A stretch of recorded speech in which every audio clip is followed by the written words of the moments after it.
This is the Thoughtful Travel Podcast. I'm your host, Amanda Kendall of the notaballerina.com travel blog. Every episode I'll share travel tales from several fellow travel lovers, and together we hope to entertain and inspire you, remind you of some of your own great travel experiences, and encourage you to hit the road again soon.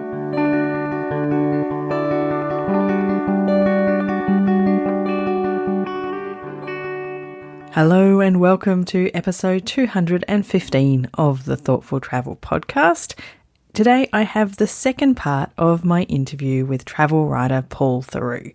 I won't waste a lot of time fangirling the way I did at the beginning of last episode because this half of the chat is even a little bit longer than the first half. So I guess not technically halves. There's the mathematician in me being annoyed by that. But in any case, in this episode, in my chat with Paul Theroux, we talk about the magic of train travel. We talk about cultural differences and Paul's thoughts about Australians, which were wonderful.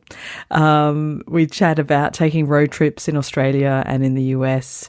We talk about his famous sons, Louis and Marcel, and I even ask him for some tips for raising my son well. So it's a wide-ranging conversation. I hope you find it as fascinating as I did. Now, as we start, we pick up where we were talking about ways to make better local connections and ways to meet people. You might remember last week we talked about ideas like being a teacher in a foreign country, living abroad, even some unusual ways to meet locals by, for example, in the US, going to gun shows. And my conversation with Paul picks up with some more suggestions on how to do this. So I wrote a book, as I said, called Deep South. It's about traveling a road trip around the South. I went to gun shows. You meet people. People at gun shows are friendly because they think if you're there, it's like a club. Right. You're a gun guy. You care about guns. You hate the government. You like the Second Amendment, which allows, and they're like, it's like a Masonic order. You're on their side, right? I wasn't really, but they don't know. I thought they didn't know that now. Yeah. So, but I found also a very helpful way of traveling in the South, American South, is going to church. So I went to a lot of church services, and when you go. Usually there were black churches. So I would go to a small country town and on a Sunday, show up at church, but introduce myself. I'd say, I'm Paul Theroux. I'm from, I would say, Boston, Massachusetts. I'm visiting. I'd like to join your service. They'd say, welcome, Brother Paul. Sign the book, sign the visitor's book. And then when you go into this church service, you're introduced, but so the pastor gets up and says, we want to welcome Brother Paul. He's from Boston. And then all the people in your general vicinity would hug you. So you get hug. And then you stand there and people testify. They talk about their lives. The preacher preaches, gives a sermon. There's music, wonderful music. There's faith, there's belief, there's hope. There's also welfare because the church is the center of the community. It's not like these are poor communities. And so the church offers advice and food, money in some cases, counseling for education and family help. So it's a center. It's like, it's not, it's the classic definition of a church, which is inclusiveness and help and hope. So at the end of the service, then people would come up and say, how long are you going to be here? Would you like to come over? And, will you be here next week? But what I did was I generally turned the tables on. I would say, would you like to have lunch tomorrow? And they'd say, yeah, fine. And or the preacher, I would say, are you free? And I would take him out to eat, hear his story, or meet people. And often, they're very interesting stories. I was traveling in 2012 on that trip, and there were people from who had been in servicemen who would show up in uniform, and I'd hear their stories about how they've been in the military in Afghanistan or Iraq. I mean, it was a very rewarding thing, but it meant that I had to make an effort, and I couldn't just show up as a white person in a black church. They're tolerant people, but they've had experiences with white people that have been very negative, of course. So if you find you need to be small, negotiate, get permission, explain who you are, and be a friend. I found that was very helpful. And it wasn't only black church; it was also white church. In Arkansas, there were white churches and whatnot. But in Alabama and South Carolina and Mississippi, that was better than a gun show, as far as meeting people and finding out what people's lives are really like. Yes, exactly. Yeah. Because it's sometimes difficult, and I'm always trying to find new ways to do it. We were in Denmark last year, and I got a little bit obsessed with the Danish education system, because it seems like, in Scandinavia, the school systems are really amazing and really innovative. And we ended up staying in some Airbnbs, which I carefully picked because the Airbnb host was a teacher and we would be staying in their basement. So I thought we'll have a chance to speak to them and this kind of thing. And so then, it's a little bit contrived because I kind of planned it, but I managed to find someone who was really happy to talk about, the system, and I got to learn all this interesting stuff to me. And my son would stand in the background rolling his eyes because he knew I'd be stuck talking for 20 minutes, but I loved it. And, there's ways to have those conversations with locals, but you do have to sometimes think outside the box, I suppose. Gun shows and churches, I would never have thought of either of them, but they make perfect sense. So it's very cool. Yeah. Any gathering of a group of people who are like-minded, the church is the center of the community in the South. It's also why during the Civil Rights Movement, the segregationists blew up churches. The tradition of churches that get burned in the South, churches that get bombed in the South, it still happens. In fact, I came across several instances of a church that had been burned. When you burn or bomb a church in the American South, you've destroyed or tried to destroy a community. And it can be devastating, except what generally happens is that people become more unified. They band together Yes, they band together, and usually there's an effort to rebuild, and that's another. So it has the opposite effect of the intended. Generally, it's had the opposite effect. Yeah, generally speaking. I've just got a couple more topics I'd just like to touch on. I really want to ask you a little bit more about train travel. So you have travelled all of the most amazing train lines, only a few of which I have had the privilege to travel on yet. What's the magic of train travel? For me, it was the effortlessness of it, the idea that, when I lived in Central Africa, to get to the lake, because the roads were so bad, there was a train. The train went from Blantyre in Malawi north up to the lake, and it took a whole day to get there. Left early in the morning, got there late at night. And then I worked in what they called a leprosarium. I was a teacher, but during the vacations, I worked for this hospital. And to get there, it went into the bush. I loved taking the train. It was an old rattly train, probably not running anymore, although there are trains. The Chinese have built or rebuilt trains in Africa. Then I lived in England, as I said, and I used to take the train. I often had an assignment in Scotland. So I would take the night train, the sleeper, to Inverness or to Edinburgh, and I loved that. So when it came time to write a travel book, I thought, wouldn't it be a wonderful thing and a simple thing to get on a train in Victoria Station in London and go to Japan? Or actually, the furthest you go is, of course, is Afghanistan, the border of Mashhad in Iran. But you get a train, change trains. You end up a couple of miles from the Afghan border. And then you go through Afghanistan, you get another train in Peshawar or the Khyber Pass, and you go down Peshawar, Lahore, Amritsar, go through India and up and down India. And it was the simplicity of it. The idea that also you meet people. The train seems the embodiment of a culture. You get on a train in India, you have Indian food, Indian people, Indian manners, or whatever it is, and in different parts of India, different cultural attributes. So it seemed to be perfect. It's not now. The old stopping, rattling train is almost a thing of the past, except in a few countries. But now speed is the thing. But still, a train is the embodiment of a culture. You know for yourself that you lived in Japan. A Japanese train is efficient, it's fast, there's Japanese food on it, and you might meet someone to talk to I don't speak Japanese, I'm sure you do, or can get along with it. Enough. It's still, it's the quickest way of getting through Japan. I mean, you'd be insane to try to drive in Japan. Oh, absolutely. The trains are the way. German trains reflect the culture. Yes. I'm sure They're English punctual. trains still do.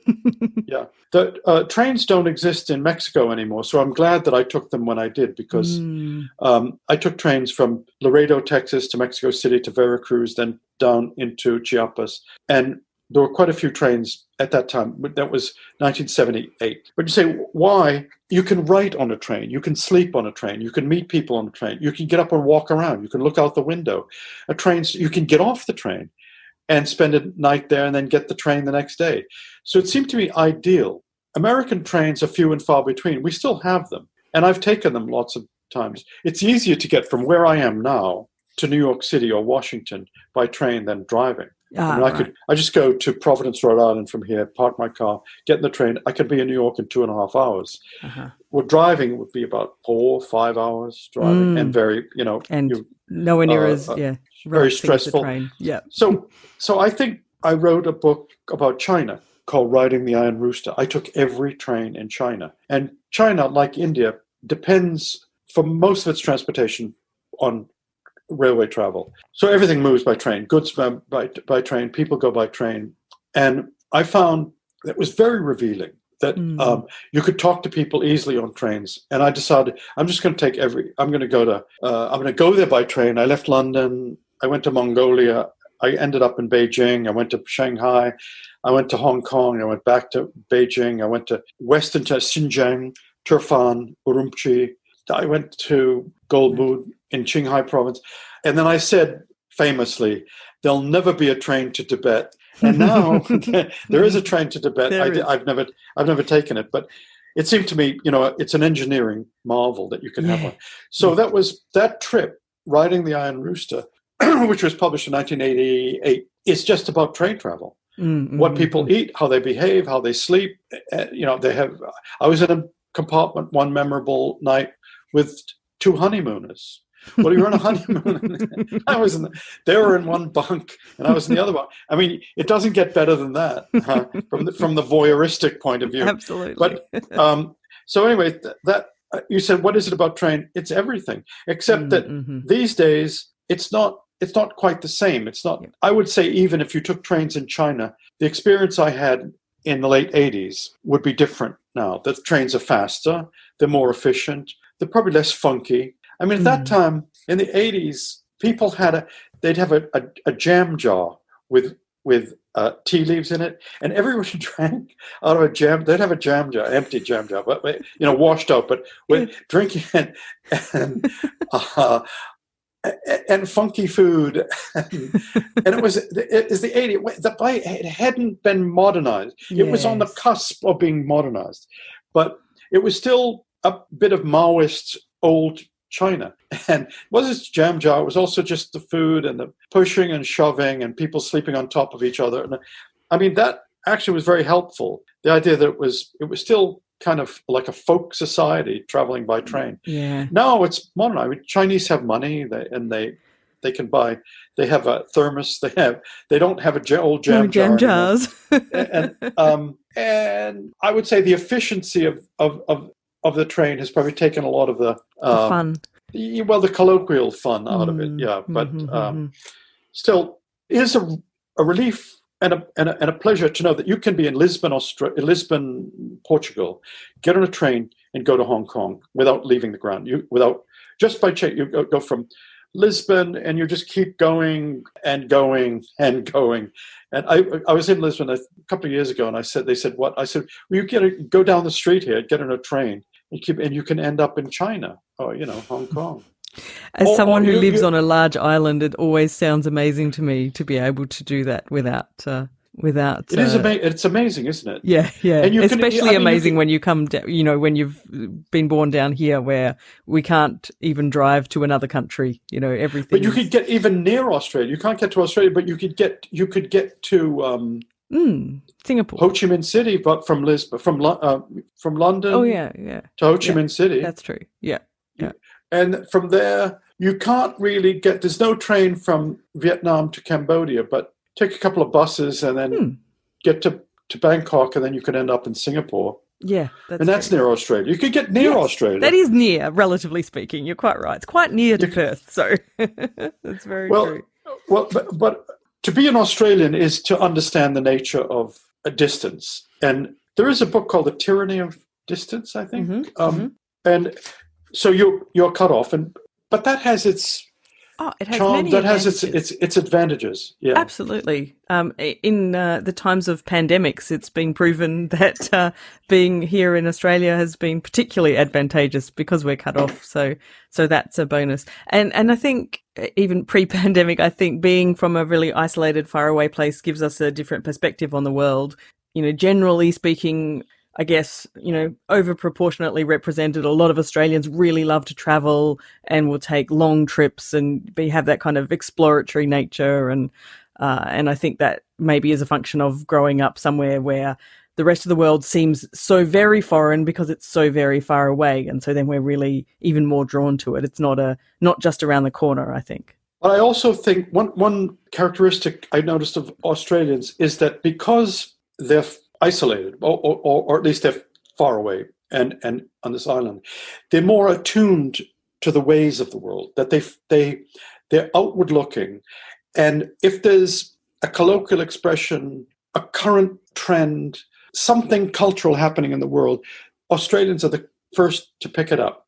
They have a way of detecting cultural currents in the world that other people are oblivious of, that people sort of take for granted. Other people that they don't notice. So if there's a slang word or a new kind, or a film or a comedy or a book or something new, I find that, I don't know whether you agree with this or not, but I find Australians seize upon it. They seize upon it. The trouble is, Australians, I don't say you don't respect each other, but an Australian generally thinks that he hasn't or she hasn't quite achieved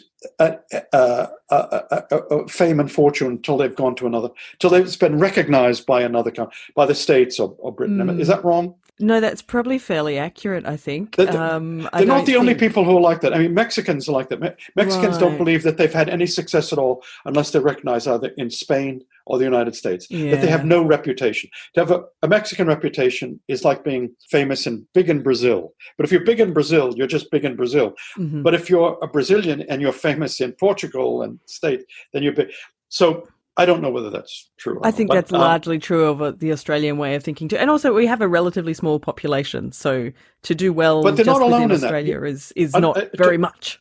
To compare a big country with a small country, and I consider Australia a big country, the Netherlands, Holland is like that.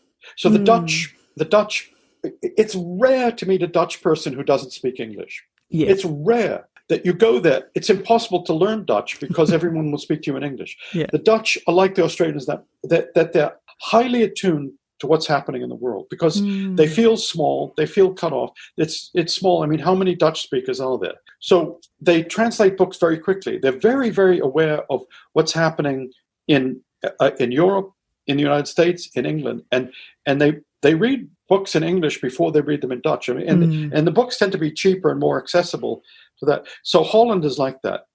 It's actually a function of education. It's not just a cultural thing. Actually, I'm talking about educated Australians who are aware of the world, and educated, I suppose, Dutch people too. It's a function of I mean, if you went to a little farm in Holland, maybe that might not be the case, but there aren't many little farms in Holland. Most of the people are metropolitan, they're urban people. But the way a country looks at the world, the way they look at the world as something to understand, something to be curious about, is very much to your credit, as an Australian. I don't know whether, which other countries are like that. I don't think Japan is like that, although Japan always looks at cultural cross currents. But there aren't many. I mean, countries tend to be inward looking. I think France is inward looking. I think Italy is inward looking. Spain, I don't know. I don't know. The United States is inward looking. We don't, if the average American doesn't know where Perth is, I live in Perth, Australia, they say, well, where's that? Hey, well, what part of it? They really don't have a clue about geography. So Americans are unlike, we're not outward looking. We don't even translate a lot of books into English, and American publisher. Mexican literature, I discovered, is vast.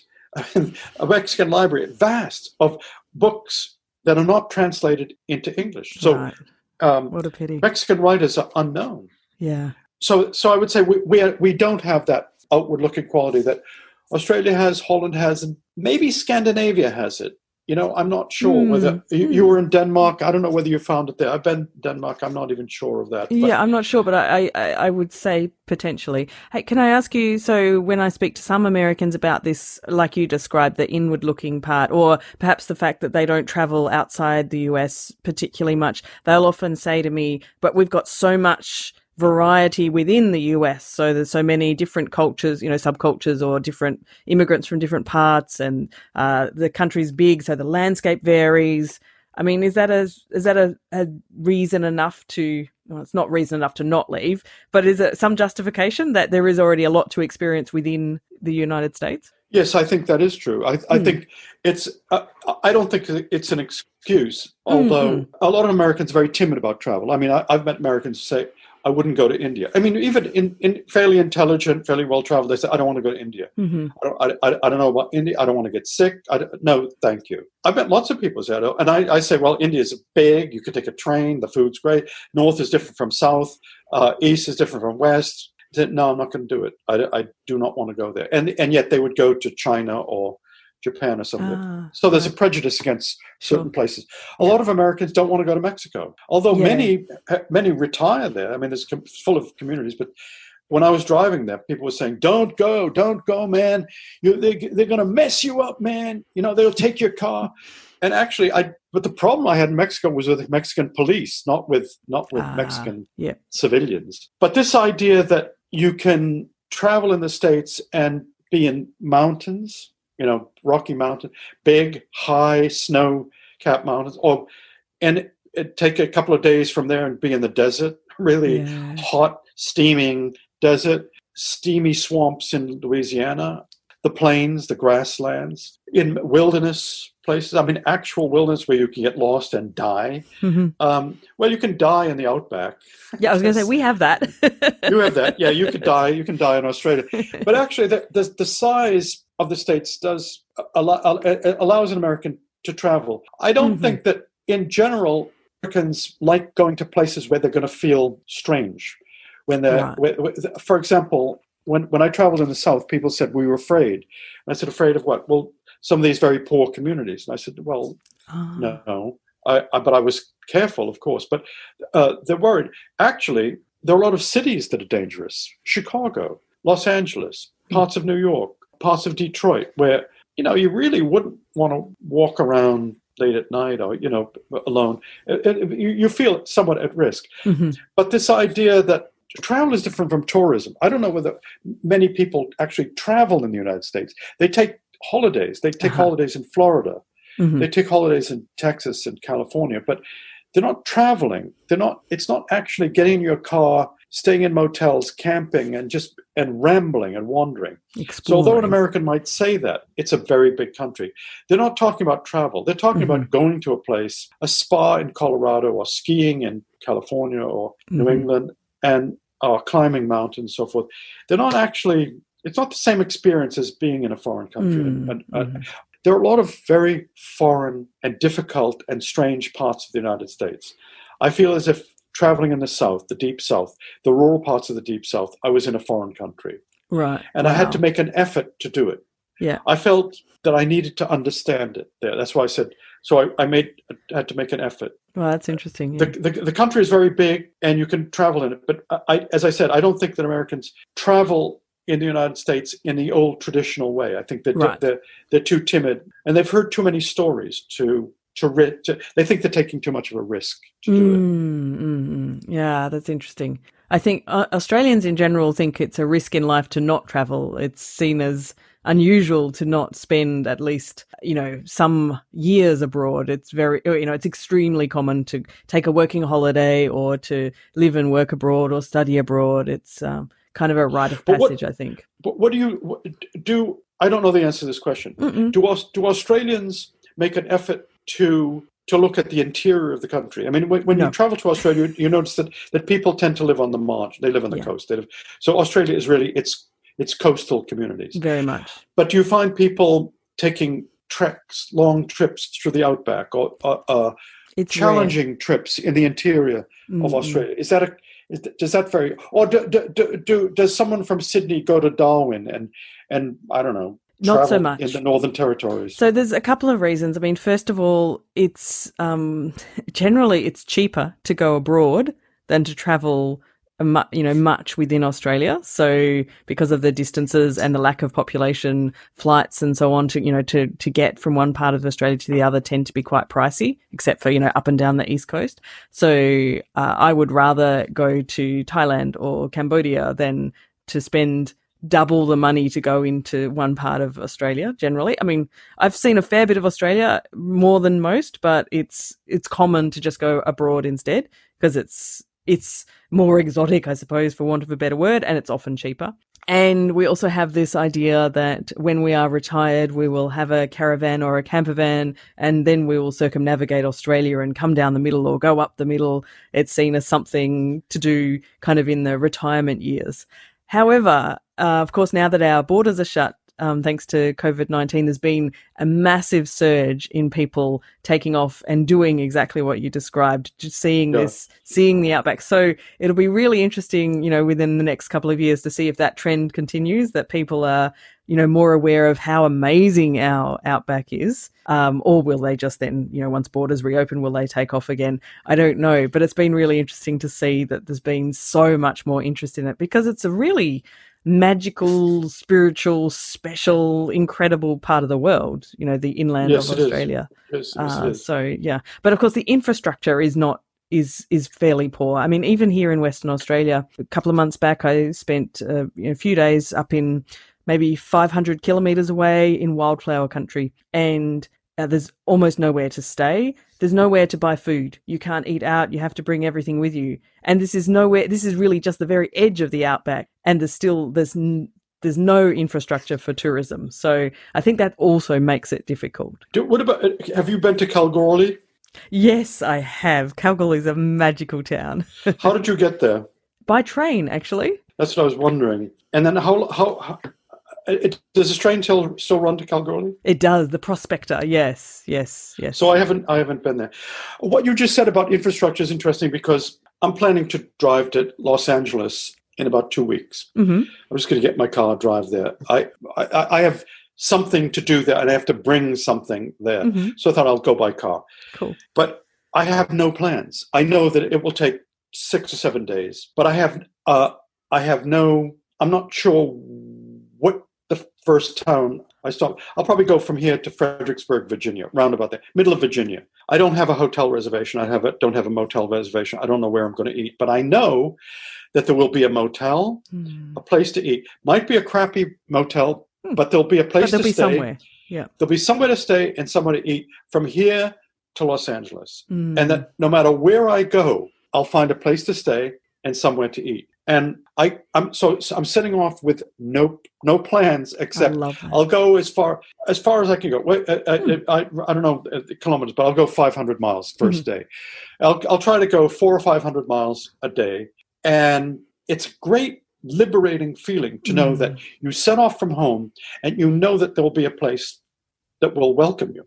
Yes, and you just say, "Do you have a room? Yeah, come in."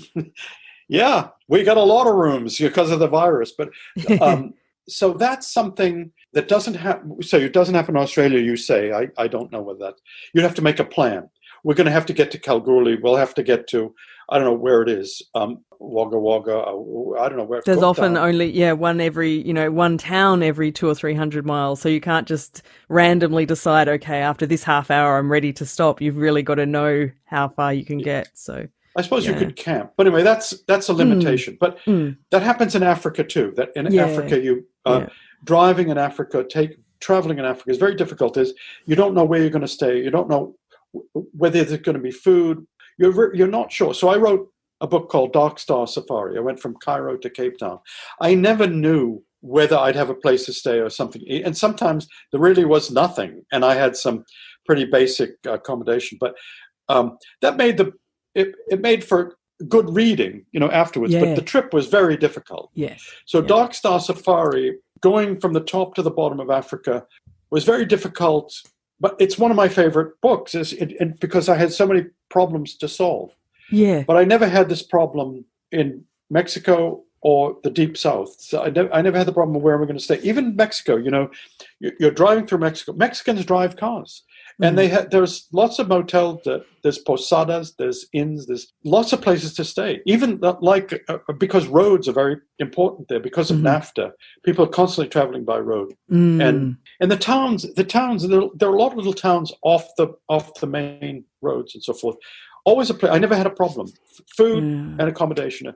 It was sometimes basic food and sometimes very basic accommodation, but it wasn't. But it would exist. Yeah, I love the sound of that. Like as you said, the freedom of just you're setting out, and when you're ready, you will stop and you will find somewhere to sleep and eat, and then you will start again the next day. And who knows where it'll be. And I love that, just those serendipitous little discoveries because you stay in a particular place or in a particular town. And in my limited experience of traveling in the States, I've done the same thing. And I just love you don't know what it's going to be. And it might all end up feeling a bit the same sometimes, or sometimes there'll be a, interesting person there or whatever. But I love that feeling of not knowing. And unfortunately in Australia, it's a bit difficult to have the not knowing because there's just not enough places. So you have the population there that sustains that. When you have the confidence of knowing that there's a place to stay, you can concentrate more on your surrounding, on the landscape. So you're going, your head. There'll be a motel 200 miles away. So you set off after lunch and you go. But while you're traveling, you're not feeling stressed or anxious about where you're going to stay, and you kind of look at the hills, the mountains, the desert, the river, whatever it is. You're and this is why a road trip is such fun in the States. The landscape keeps changing. I'm sure you had this experience. No matter where you go, the landscape keeps changing. Well, that's true of a lot of countries, except that when you're going 3,000 miles, there's a lot of changes. But with this liberated feeling of having solved the problem of accommodation, that there's a place to stay, you can somehow appreciate the experience of getting there. That's true. That's more intense. So you look out the window, and you can also, when you're traveling by car in the States, you can bring a case of beer, you can bring wine, you can bring food, and cook it in your hotel room. Most hotel rooms have a microwave. Some have stove. So I in this traveling to Mexico and around the South, I often brought food to cook or stuff to microwave. So I ate now. Arrive late, cook, have a beer, write my notes, and then go to sleep. Leave the next day. Yeah. I like that kind of traveling too. One day I've got to get back to the States, and I've always promised my son we'll do a big road trip there. So yes, awesome. That would be fun. I think traveling with your children is a wonderful experience. All of Australia seems to welcomed my son Louis on his. He gave a talk in Perth and then traveled around. He's done it twice, but traveling with him and my other son Marcel, we travel together. Sometimes by train, sometimes by car, or sometimes just flying to a place. But traveling with your children is really, really a wonderful experience. It's fabulous, and I'm glad you mentioned them. I wanted to ask you. So I have a 10-year-old. It's just him and me. He's a very creative kid, and I've brought him up to be a very travel-loving kid because I've dragged him all over the world. And I wanted to ask you, because your sons have both turned out to be very creative, interesting people with interesting careers. And that's the sort of thing I long for my son.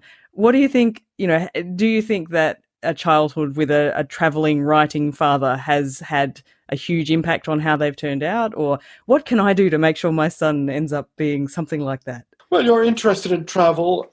You're outward looking. I noticed you have a lot of books there. You have a German dictionary. You have so reading is the thing. I think that reading made me a traveler. Mm-hmm. I came from a lower middle class family in Boston, Massachusetts, but a bookish family, a reading family, and so nothing special. My parents hadn't traveled much when we were growing up. My father is French Canadian.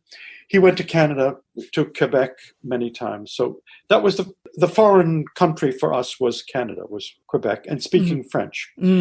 But I think the inspiration comes from reading. If you can get your son to read about wherever, and a foreign place, other people, be interested in other people, be curious about them, as well as Australia. I mean, I would say, Australian literature is very rich. That I would say I would start there first he has to know his own country and the literature of Australia, and then branching out. But I would say that with my kids were readers. I think the influence that I had on my children is probably less about travel than about employment, that I didn't have a job. My kids don't have jobs. They never got jobs. They just were always winging it. And I was always winging it, improvising. So extemporizing or improvising was sort of the nature of what I did. My ex-wife, their mother, had a job. So she went to work, but they never knew what she was doing. She worked for the BBC, actually. But they were more, I mean, I was home all the time when I wasn't traveling. And I was home more than I was traveling, of course. But they just saw me in my little study in the house in South London. I was there all day. I took them to the bus stop in the morning, went to school, and I was there at home when they came home from school. I was always there. So the lesson was, I mean, they became creative. I suppose, I don't know whether I inspired them there, but they certainly didn't see their lives in terms of applying for a job. Right. Oh, that's interesting. Or in terms of training to for a certain career, or a career. Yes, a career. That's right. They didn't see it. I'm going to be a lawyer. I'm going to be a dentist. I got to learn how to be a garage mechanic or whatever. They were always just thinking, well, I'm going to read and travel. Do stuff. I'll figure it out. I'll improvise. Because they saw from you that was possible. Yeah, I suppose so. And that my ambition in life was not to have a job, not to have an employer, not to have someone saying, there's a meeting on Thursday, be at the meeting, there's a staff meeting. And when I was a teacher, that was the case, be there. I expect you to be there. I thought, I don't want someone telling me what to do. I want to write a book. Yeah. So I want to write a book and then sell it and then write another book. And that's how you end up writing. I mean, I've written more than 50 books, but it's that's not a boast. No, that's just I'm a self-employed writer. I'm a professional writer. I'm not a creative writing teacher. I didn't get a grant to write. I haven't got money from the government. I've just been making my way. I don't turn down any reasonable offer for work as far as writing. And I think my kids learned that. The other thing, so the reading was a very big thing, but also it's a very social family. You could say my kids are very funny. So they have a great sense of humor. Australians know Louis through his programs. Marcel also does documentaries, but Marcel is a very accomplished novelist as well. So I'm very proud of them. You can see as I'm talking about them, very proud. Yes, it's lovely. But one thing, I have my complaints about living in Britain, living in London. I'm not an urban type. I didn't like city. I don't like city life. I find it nasty on the whole. But my kids had a very good education there.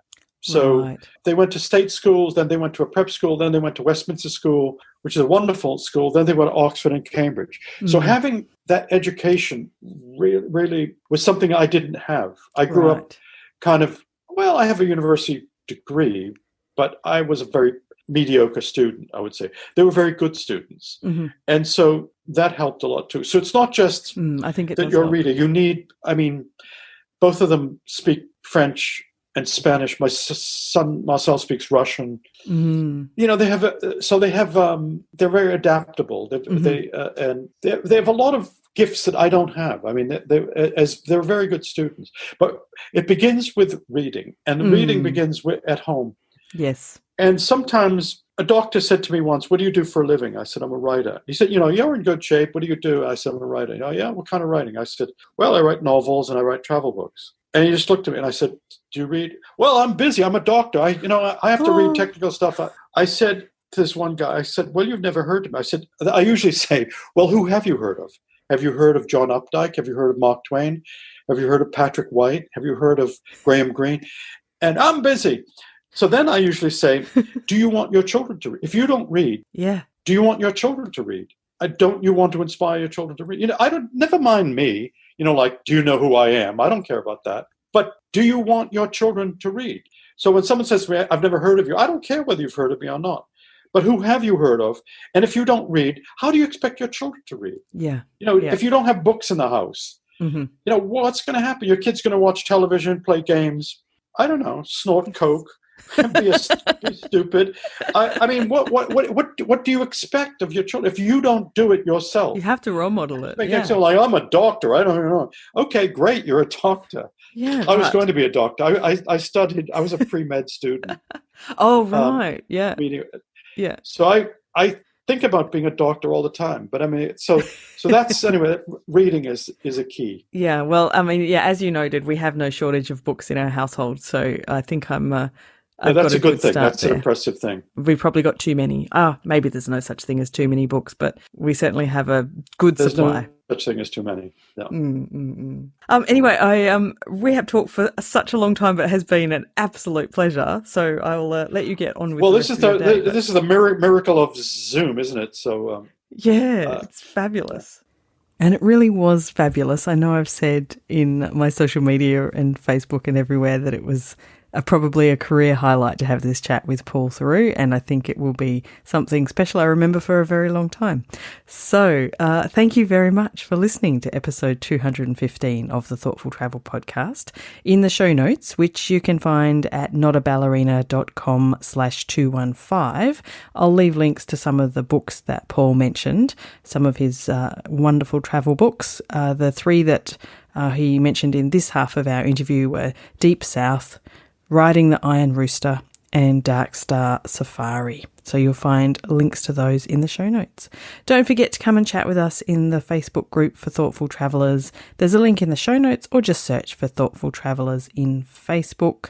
And don't forget, if you feel so inclined, come along, if you listen through iTunes or Apple Podcasts, to leave a review for the Thoughtful Travel podcast as well. I always get really excited when I get new ones, so thank you to everyone who's left one in the past. If you listen on another platform, often you can't leave reviews. That's just the way it is these days, but thank you for listening anyway. All right, so that is it, and back to normal programming next week with a regular kind of episode, but I hope you've really enjoyed these 2 weeks with my interview with Paul Theroux. As always, thank you so much for listening.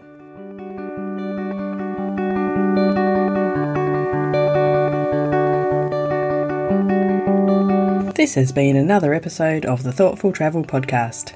Show notes and other information are at notaballerina.com/podcast. Join me again soon for another chat about why we travel.